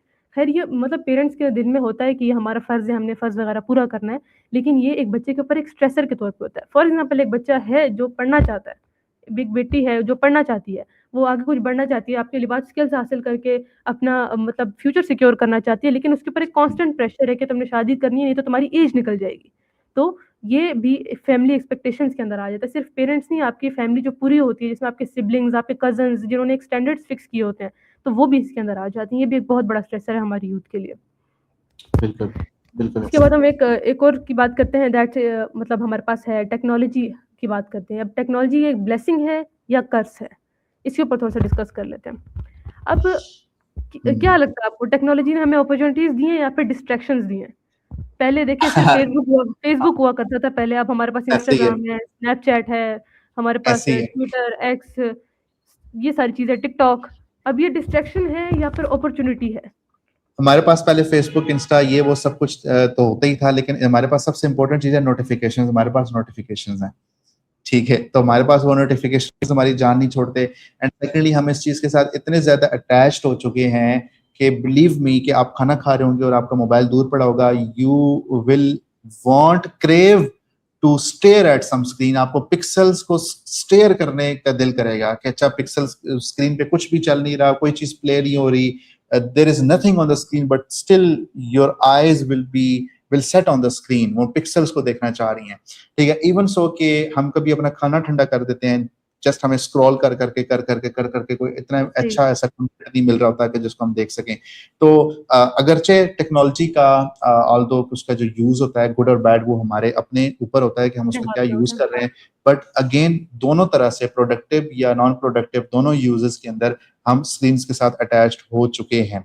और in the very near future अभी वो वियरेबल टेक्नोलॉजी आ चुकी है कि आप अपने ग्लासेस के अंदर या लेंसेज के अंदर वो चीजें विजुलाइज कर रहे हैं। और जो एआई मॉडल्स हैं, सीडेंस जैसे मॉडल्स, अब वो मॉडल्स ऐसे हैं कि आप इंस्टेंटली विद इन सेकेंड्स जिस तरह की मूवी देखना चाहते हैं, जिस तरह की स्टोरी लाइन देखना चाहते हैं, जिस तरह की आपकी मेंटालिटी है, आपकी आपकी साइकोलॉजी जो कहती है कि मुझे इन एक्टर्स के साथ ये मूवी बनानी है, लाइक आप वो चीज इंस्टेंटली आप क्रिएट कर सकते हो। सो यू कैन इमेजिन के एक तरफ ये डिवाइसेस की जो बैटरी लिमिटेशंस हैं और इनकी जो फिजिकल लिमिटेशंस हैं वो जब खत्म होंगी, और दूसरी तरफ एआई इतना ज्यादा मेच्योर होगा कि हम इंस्टेंटली अनलिमिटेड लेंथ के अंदर इंस्टेंटेनियसली कोई चीज create out of the blue create कर सकते हैं, आउट ऑफ थिन एयर।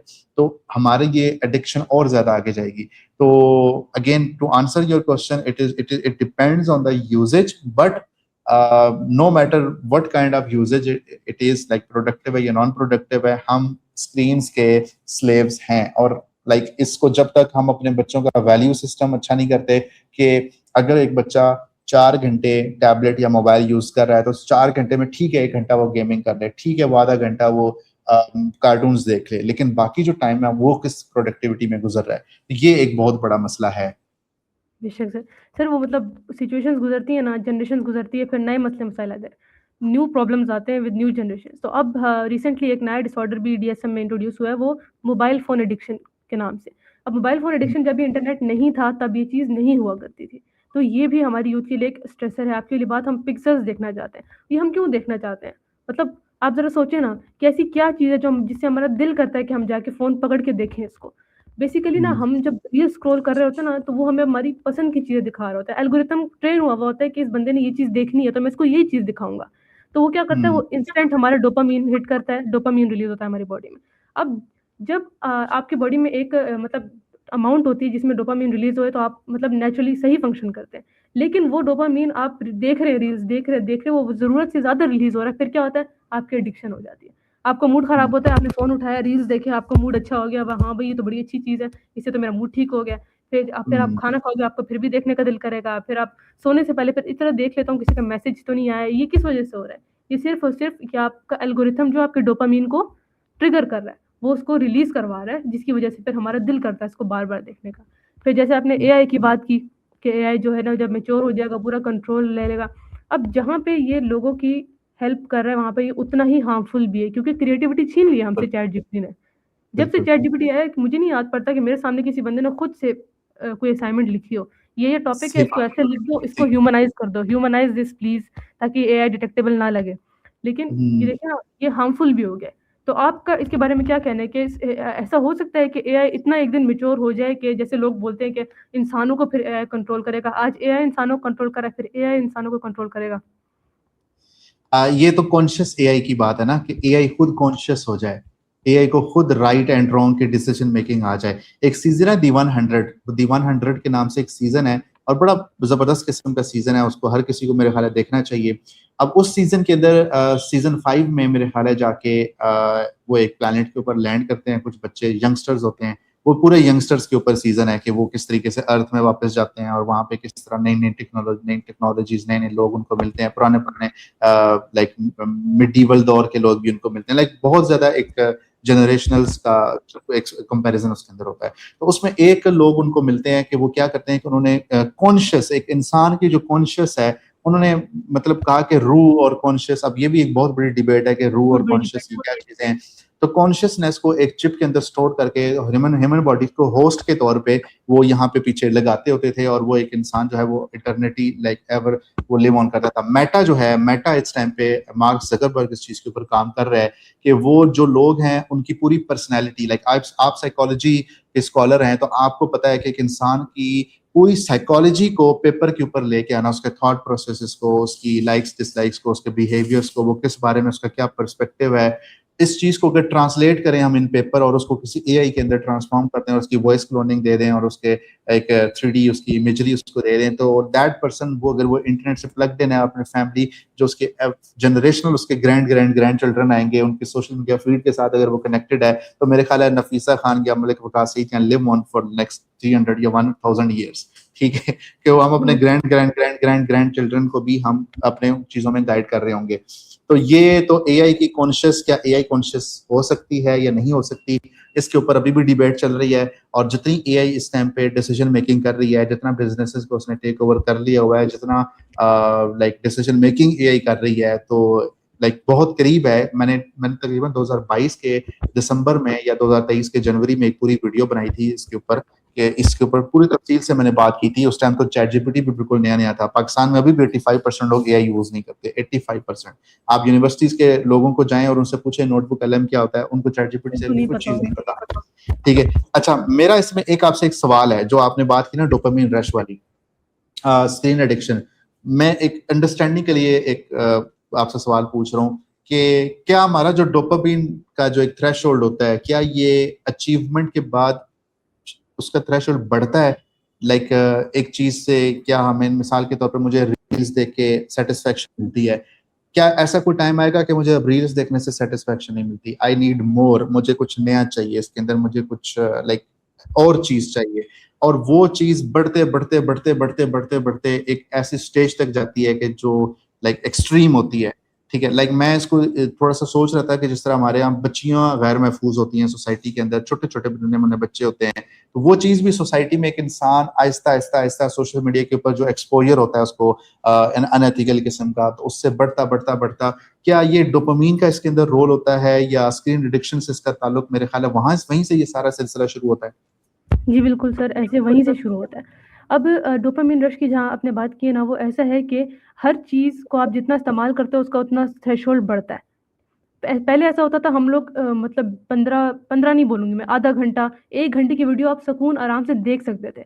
लेकिन अब आप वो चीज़ नहीं कर सकते। आपको वीडियो, आपकी उस वीडियो पे सबसे ज़्यादा एंगेजमेंट आएगी जो 15 सेकंड की होगी, जो 20 सेकंड की होगी। 1 मिनट की आप वीडियो भी अगर रील की फॉर्म में डालते हैं ना, तो वो आपकी पहले 2 सेकंड में स्किप हो जाती है। लोग उसको देखना पसंद नहीं करते। और अगर आप मतलब वीडियोज़ अगर आप एडिट करते हो या वीडियोज़ आप अपलोड करते हो, पोस्ट करते हो, तो उसमें लोग आपको यही सजेस्ट करते हैं कि आपने स्टार्टिंग में हुक क्रिएट करना है जिससे ऑडियंस बैठे, वरना लोग स्क्रॉल कर देते हैं। उनको स्टार्टिंग में डोपामाइन का हिट नहीं मिलेगा तो वो नहीं ठहरेंगे, वो चले जाएँगे। ये थ्रेशोल्ड, अब ये ऐसे है ना कि वक़्त के साथ बढ़ा है। पहले लोगों के अंदर बहुत बर्दाश्त होती थी। आज के लोगों में उतनी बर्दाश्त नहीं है, कम है, और ये आपकी वाली बात स्क्रीन टाइमिंग की वजह से। एक चीज़ का आप एक्सेसिव इस्तेमाल कर रहे हो तो जहाँ पे उसके मतलब एडवांटेजेस है वहाँ उसके साइड इफ़ेक्ट्स भी हैं। बेशक वो दिख नहीं रहे लेकिन वो हैं। तो ये डोपामाइन जो है इसका थ्रेशोल्ड बढ़ जाता है। और जो आपने बात की दूसरी, वो भी स्क्रीन एडिक्शन से ही हमारे पास आती है। एक चीज़ का एक्सेसिव यूज़ हो रहा है तो आपकी बॉडी उस तरह ट्रेन हो रही होती है। फिर वो क्या में कहीं न कहीं फिर वो चीज़ें रिलीज़ होनी होती है, इस वजह से फिर ऐसे इंसिडेंट्स हो जाते हैं। बिल्कुल। तो अभी आजकल की अगर हम बात करें इसके ऊपर, अगर हम कंपेयर करने की बात करें ना, ऑनेस्टली कंपेयर करें कि पहले फिजिकल हम बोलेंगे स्ट्रगल ज़्यादा थी, आज मेंटल स्ट्रगल ज़्यादा है। अब देखें ये दोनों डिफरेंट चीज़ें हैं, ये दोनों डिफरेंट चीज़ है, फिजिकल स्ट्रगल और मेंटल स्ट्रगल। तो आप खुद बहुत बताइए, जबरदस्त। क्या हम इसको कंपेयर भी कर सकते हैं? क्या बिल्कुल नहीं इसका कर कोई सकते, कंपैरिजन है? टोटली डिफरेंट चीजें। टोटली डिफरेंट चीज़ है। तो इसलिए हम लोग सही है। स्ट्रगल को हम लोग ना कंपेयर करने से ज़्यादा हम लोग इस चीज़ को अंडरस्टैंड करते हैं कि हर जनरेशन की प्रॉब्लम्स अलग होती हैं। तो कंपैरिजन से ज़्यादा ज़रूरी है कि उस चीज़ को अंडरस्टैंड किया जाए। अब इंसान जो है ना, वो तभी कामयाब होता है जब वो प्रॉब्लम से ज़्यादा सॉल्यूशन ओरिएंटेड हो। ठीक है, प्रॉब्लम्स आती हैं, हर शख्स की लाइफ में प्रॉब्लम्स आती हैं। ऐसे नहीं है कि मतलब कुछ लोग जो आपकी वाली बात सिल्वर स्पून लेके पैदा हुए तो उनको मसले मसाइल नहीं होते। सबसे ज़्यादा मसले मसाइल होते भी ऐसे लोगों के साथ हैं जिनको सब कुछ प्रोवाइडेड होता है। तो ऐसे ही है। अ, मसले को नरेट करने से बेहतर है उसके सॉल्यूशन को नरेट किया जाए। उसके सॉल्यूशन के बिल्कुल। लिए अवेयरनेस पैदा की जाए। इंसान जितना सॉल्यूशन ओरिएंटेड होगा उतने ही मसले मसाइल उसके पास कम होंगे। क्योंकि उसको पता होगा कि मैंने इसको सॉल्व करना है। मसले तो रहेंगे लेकिन उनका हल कैसे निकलेगा, ये चीज़ इसमें मेन इम्पोर्टेंट आ जाती है। इसमें मैं नफीसा एक चीज बताऊंगा कि लाइक फ्रैंक टर्न का है टोनी रॉबिन्स का एक मॉडल है, वो लोगों को मिल जाएगा ऑनलाइन, थोड़ा सा सर्च करेंगे तो वो कहता है कि कोई भी चीज का सोल्यूशन, अगर कोई चीज में आप स्टक हैं तो आप क्या लिखो कि आप देखो कि अच्छा, if I do this, if I do that, if I talk about it, if I do this particular action, what are the consequences. तीन कॉन्सिक्वेंस नंबर 1 हो सकता है, कॉन्सिक्वेंस नंबर 2 हो सकता है, कॉन्सिक्वेंस नंबर 3 हो सकता है। अच्छा, मैं अगर लेट्स से कॉन्सिक्वेंस नंबर 1 है तो what is the probability of having this consequence. क्या 20 पर हो सकता है कि उसकी प्रोबेबिलिटी इतनी थोड़ी हो कि मैं भी डर रहा हूँ। ठीक है, तो ये हम सबकी प्रोबेबिलिटीज देखेंगे। अच्छा, अगर प्रोबेबिलिटीज लाइक हम लिख भी लेते हैं कॉन्सिक्वेंसेस हैं, तो उसकी इंप्लीकेशंस क्या होंगी। लेट्स से अगर ये कॉन्सिक्वेंस होता है तो मेरी लाइफ के ऊपर, मेरे करियर के ऊपर, मेरी इमोशनल हेल्थ के ऊपर, मेरे मेंटल हेल्थ, फिजिकल हेल्थ के ऊपर उसके क्या इंप्लीकेशंस आएंगी। तो क्या ये इंप्लीकेशन मेरे लाइक इसके बाद मेरी लाइफ के ऊपर वो कितना असरअंदाज होगी। क्या मैं मेंटली रिलैक्स्ड हो जाऊंगा, क्या मैं स्ट्रेस से निकल जाऊंगा, क्या मैं एंजाइटी से निकल जाऊंगा, क्या लाइक आप ये सारा पेपर के ऊपर करते हो, फिर आप बेस्ट कोर्स ऑफ एक्शन लेते हो कि अच्छा, this is what I need to do. तो मेरे ख्याल है सोल्यूशन ओरिएंटेड पर्सन जो है उसको इतना, जिस तरह आपने कुछ अल्फाज पहले यूज किए थे, परसिस्टेंस, तो परसिस्टेंस, रेजिलियंस या परसिस्टेंस, इस तरह कुछ आपने यूज किया था। तो ये चीजें हम अपने बच्चों को या यूनिवर्सिटी के बच्चों को या कॉलेज स्टूडेंट के स्कूल के बच्चों को या माशरे के अंदर जो बच्चे होते हैं, हम उनको क्यों नहीं सिखाते। लाइक ये साइकोलॉजी इज समथिंग के जो क्यों नहीं पढ़ाई जाती हर लेवल के ऊपर। मेरे ख्याल है ये एक इंसानों के साथ रहना, अपने साथ फेयर रहना, अपने साथ इंसाफ करना, इंसानों के साथ इंसाफ करना, डोंट यू थिंक कि ये एक ऐसा स्किल है कि जो हर जगह पे सिखाया जाना चाहिए। बेशक सर, ऐसे ही है। अभी मैं आपको एक और बात बताऊँ, मतलब हमारे सर बताते थे कि ये आपकी जो डिग्री है ना साइकोलॉजी की, ये ऐसी डिग्री है कि अगर आप इसमें अपनी नीयत अच्छी कर लो ना, नीयत इसमें इन्वॉल्व कर लो कि तो ये सदका जारिया है। आप किसी बंदे के पास बैठ के आप कोशिश करो कि वो किसी तरह बेटर फ़ील करे, उसके मसले मसाइल हल हो जाएँ, तो ये एक नेकी का काम है, ये सदका जारिया है आपके लिए। तो आपकी बात इसमें बिल्कुल ठीक है कि ये हर लेवल पे इंसान को पढ़ानी चाहिए। तो जब ये सब चीज़ें पढ़ी थी ना, तो मैं ये सोचती थी कि ये जो बातें मुझे पता है ये हर शख्स को पता होनी चाहिए, ताकि वो जिस चीज़ से सफ़र कर रहा है, जिस चीज़ से वो स्ट्रगल कर रहा है, उसको कम से कम अपने उस प्रॉब्लम को मैनेज करना तो आना चाहिए ना। जब आप अपने बिल्कुल। आस-पास लोगों के बारे में बैठे हो तो आप, अच्छा एक बंदा है मतलब जिसने साइकोलॉजी पढ़ी हुई है, उसको पता है कि अगर मुझे ऐसी सिचुएशन फेस होती है तो मुझे क्या करना चाहिए। जैसे आपने पूरा एक रोड मैप बताया कि इनको लिखो, ऐसे इसको इम्प्लीमेंट करो, best course of action implement करो। एक शख्स है जिसको इस चीज़ के बारे में अवेयरनेस ही नहीं है, उसको पता ही नहीं है कि मुझे किसी तरह मसले का हल भी निकालना होता है। वो कहता है बस मेरे साथ प्रॉब्लम होगी, मेरी तो किस्मत ही ख़राब है, मेरे साथ ही मसला मसाइल होता है, मेरे लिए तो ये न्यू नहीं है, मेरे साथ तो हमेशा ऐसा होता है। तो ये क्या, ये एक फिक्स्ड माइंडसेट है। अब ऐसे नहीं कि माइंडसेट को चेंज नहीं किया जा सकता। ये आपकी वाली बात कि अगर साइकोलॉजी लोगों को पढ़ाई जाए, इस चीज़ की अवेयरनेस दी जाए कि हर मसले का हल होता है। ऐसा नहीं है कि कोई मसला है जो जिसका बिल्कुल भी हल नहीं है, नथिंग इज़ इम्पॉसिबल। तो कोई भी चीज़ पॉसिबल हो सकती है, तो इसको ज़रूरी है इसको हर लेवल पे पढ़ाया जाए। वैसे बेसिकली हर सब्जेक्ट के अंदर एक छोटा साइड टॉपिक होता है, किसी भी सेमेस्टर में, किसी भी सब्जेक्ट में आपको साइकोलॉजी पढ़ाई जाती है। ऑर्गेनाइजेशनल साइकोलॉजी पढ़ाई जाती है, इंडस्ट्रियल साइकोलॉजी पढ़ाई जाती है, कस्टमर साइकोलॉजी पढ़ाई जाती है, मार्केटिंग साइकोलॉजी पढ़ाई जाती है, लेकिन वो एक ना लिमिटेड फॉर्म में एजुकेशन होती है, लिमिटेड फॉर्म में इन्फॉर्मेशन होती है जो आपको दी जा रही होती है। जो बाकी बेसिक्स हैं, वो मुझे लगता है कि हर बंदे को स्टार्ट से ही पढ़ानी चाहिए। आपके लिए बात स्कूल लेवल से बच्चों को अवेयरनेस दी जाए कि कैसे अपने मसले मसाइल को टैकल करना है, कैसे अपने पेरेंट्स को अपने एतबार में लेना है, कैसे उनके साथ चीज़ें शेयर करनी है। जब पेरेंट्स और स्टूडेंट्स के दरमियान या बच्चों के दरमियान अंडरस्टैंडिंग में गैप आ जाता है ना, तो सबसे बड़ा मसला शुरू वहीं से होता है। या तो पेरेंट्स अपने बच्चों का एतमाद में नहीं लेते, या बच्चे मतलब फिर समझते हैं कि हमारे पेरेंट्स के पास हमारे मसलों का हल नहीं है, तो इसलिए फिर वो शेयर ही नहीं करते। ये सी ये सारे स्ट्रेसर्स हैं जो अभी हमारी यूथ जिनसे सफ़र कर रही है, काफ़ी लोगों को पता है इसके बारे में, काफ़ी लोगों को नहीं पता है इसके बारे में। तो मुझे ऐसा लगता है कि ये अवेयरनेस होनी चाहिए, ऐसे सेशंस होने चाहिए मुख्तलिफ, जिसमें लोगों को बताया जाए कि आप अकेले नहीं हैं अपने स्ट्रगल्स के अंदर। लोग ऐसे हैं जो आपकी तरह सफ़र कर रहे हैं और इसकी सपोर्ट है। ऐसा नहीं कि आपको इसकी सपोर्ट कहीं से नहीं मिलेगी। आप हमेशा ऐसे ही रहेंगे, आप हमेशा दुखी रहेंगे, हमेशा डिप्रेस रहेंगे, ऐसी बिल्कुल भी बात नहीं है। बहुत लोग ऐसे हैं जो आपको इस चीज़ पे इतना अच्छा एजुकेट करते हैं कि आपके एक बात सुनने से आपके मसले मसाइल हल हो सकते हैं। अब एक बिल्कुल। मतलब अक्सर मेरे साथ भी कभी हुआ, मेरी फ्रेंड्स के साथ ऐसा हुआ कि वो किसी एक चीज़ में स्टक होते हैं, लेकिन उनको कभी कोई एक बात इंसान बता दे या कोई एक मोटिवेटिंग लाइन मिल जाए या वो कहीं पढ़ ले, कोई आयत पढ़ ले, तो उनसे क्या होता है, वो बेहतर फ़ील करते हैं, मोटिवेशन की एक लहर आ जाती है। तो ये जो है ना, इसको स्टिग्मेटाइज़ करने से बेहतर है इसको नॉर्मलाइज़ किया जाए। लोग इसको हुँ, ज़्यादा से ज़्यादा रीच आउट करें उन लोगों को, उनको मतलब फ़ील करें कि अच्छा मैं ऐसा फ़ील कर रहा हूँ तो this is normal, I am not abnormal अगर मैं ऐसा फ़ील कर रहा हूँ। मैं ये सब फ़ील इसलिए कर रहा हूँ बिकॉज़ आई एम ह्यूमन। अपने आप को एम्ब्रेस करें, अपने आप को एम्ब्रेस करें। इन चैलेंजेस जो आपके पास आ रहे हैं, जैसे हमने डिस्कस किया financial crisis, mental health issues, ये सारे आते हैं क्योंकि ये हमारी जनरेशन का हिस्सा है। तो इनको हुँ, हल करें ताकि हमारे आगे आने वाली जनरेशन इन सब चीज़ों से सफ़र ना करे। जब हम बीज ही गलत बोएँगे तो आगे की जनरेशन कैसे निकलेगी? अब हमारी जो कौम है ना, हमारी यूथ से है। हमारी यूथ आगे जाके हमारी जनरेशंस को बढ़ाएँगी। तो हमारी यूथ का मेंटली और फिज़िकली फिट होना ही एक मतलब है हमारी आगे वाली जनरेशंस के लिए एक होप है कि वो पहले से बेहतर होंगे। हुँ, बिल्कुल, बिल्कुल। वैसे ही है सर। तो अगर आप इसके बाद कोई फाइनल मैसेज देना चाहते हैं कि अगर हम अपना कमाओ टीम को लेके चल रहे हैं तो इस पे हम लोग किस तरह के ऐसे साइकोलॉजिकल इनिशिएटिव ले सकते हैं जिससे लोगों को इसके बारे में अवेयर किया जाए कि ये चीज़ें उतनी ही इम्पोर्टेंट है जितनी स्किल्स सीखना इम्पोर्टेंट है? इसमें thank you so much Nafisa, आपने मतलब माशाल्लाह बीइंग अ साइकोलॉजी स्कॉलर आपने बहुत सारी चीज़ों को हाईलाइट किया जिसमें हमारी यूथ की स्ट्रगल्स शामिल हैं। लाइक जिस तरह आपने एक सबसे बड़ी बात की कि हमारी पिछली जो जनरेशन थी वो फिजिकल स्ट्रगल कर रही थी और हमारी जो करंट जनरेशन है वो मेंटल स्ट्रगल कर रही है। तो लाइक हमारी एंजाइटी, डिप्रेशन और इन चीज़ों से, ओवर थिंकिंग से लेके हमारी फैमिली एक्सपेक्टेशंस, हमारी स्क्रीन एडिक्शंस, हमारी करियर की अनसर्टेनिटी, हमारा जो एक कंपैरिजन का कल्चर है सोशल मीडिया पे जो एक है, लाइक हर तरह का हमारा सॉल्यूशन ओरिएंटेड माइंडसेट का ना होना, फिक्स्ड माइंडसेट का होना, ये सारे वो इश्यूज हैं जिनके ऊपर मेरा ख्याल है कि जब हम एक एक चीज़ों के ऊपर बात करेंगे तो हम ना सिर्फ एक लाइक इसका एक कुछ अल्फाज मेरे जहन में आ नहीं रहे, लेकिन एक ऐसी परसिस्टेंट और रेजिलिएंट जनरेशन जो कि ग्लोबली इतनी तेजी से बदलते हुए सोसाइटल या इंडस्ट्रियल या एकेडमिक डायनामिक्स जो बड़ी तेजी से तब्दील होते चले जा रहे हैं उनके साथ अडेप्ट कर सकेगी और उनके साथ अपने सोशल फैब्रिक को उसके साथ अडेप्ट करके इम्प्रोवाइज करके आगे लेके चल रही होगी।